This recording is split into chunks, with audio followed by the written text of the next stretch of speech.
Welcome back. You can now add the CIA to President Trump's buyout list. Workers of the Central Intelligence Agency can now join the so-called deferred resignation program. Here's the deal from the federal government. Quit your job and we'll give you 8 months pay and benefits. Civil service employees received the offer last week, but national security workers were not originally included in that list. Here's an overview of what the CIA does. Their job is to stop threats before they even happen. According to the agency, they do this by collecting foreign intelligence,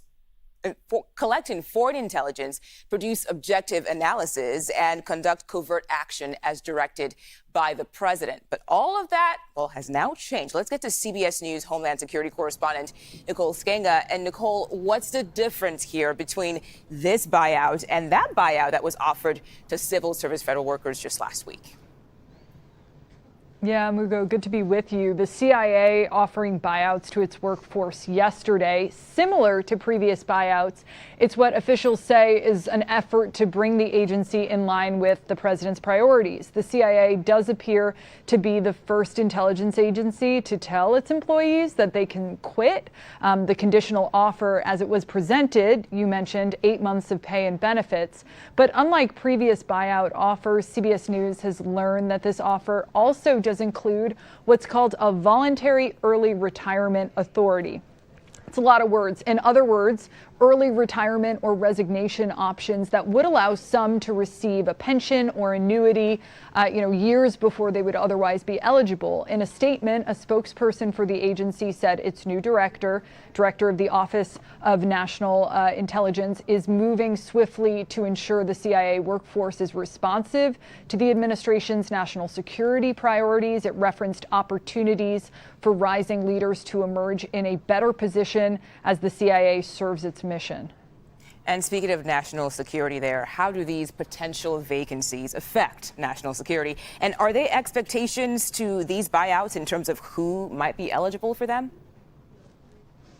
Yeah, important question, because, this is really the bread and butter of what the CIA does. After 9/11, the agency transforming much of its work to address terrorism, in recent years shifting some of that focus on other foreign state adversaries, including China.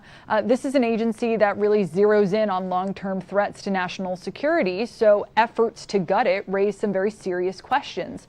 But this offer, like other buyouts across the federal government, does have an exemption, a loophole for some categories of federal workers who hold national security roles. So CBS News has learned that while the entire agency received this communication on Tuesday, eligibility for CIA personnel is limited. It's based on mission requirements of certain employees. So, for example, personnel with specialized skill sets designed for intelligence collection, including fluency in some foreign languages, will not be eligible to accept these buyouts. Still, though, many people have questions here, clarity on if they're actually eligible, questions on whether they'll be legally able to take another job during that payout period, or whether they can even return to government under a different future administration. Okay, and Nicole, what do we know about who else within the federal government might be ineligible for those buyouts?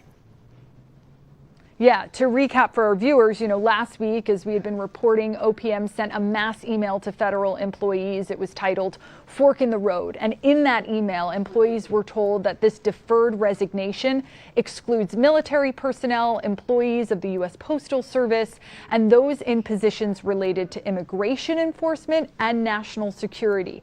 And this actually includes many agencies within the Department of Homeland Security. And CBS News has learned specifically that members of the TSA, U.S. Customs and Border Protection, that's of course the Border Patrol, ICE, the Coast Guard, plus the intelligence branch within the Department of Homeland Security will not be permitted to take buyouts despite those emails. Of course, none of this is happening in a vacuum. And as this is happening, the Justice Department also revealing plans to review the FBI's workforce and scrutinize agents who may have worked on sensitive investigations related to January 6th and the president. president. There were 2 separate lawsuits filed this week by groups, anonymous groups of FBI agents, those agents who worked on some of those cases, the Capitol riot investigation and other federal probes. They're suing the federal government over that effort by the Trump administration to shake up and essentially dismantle the agency. So a lot going on right now within the federal government and in particular some of the intelligence community. So much going on and so much to keep up with. CBS News Homeland Security correspondent Nicole Sganga, thank you so much for joining us on the stream today.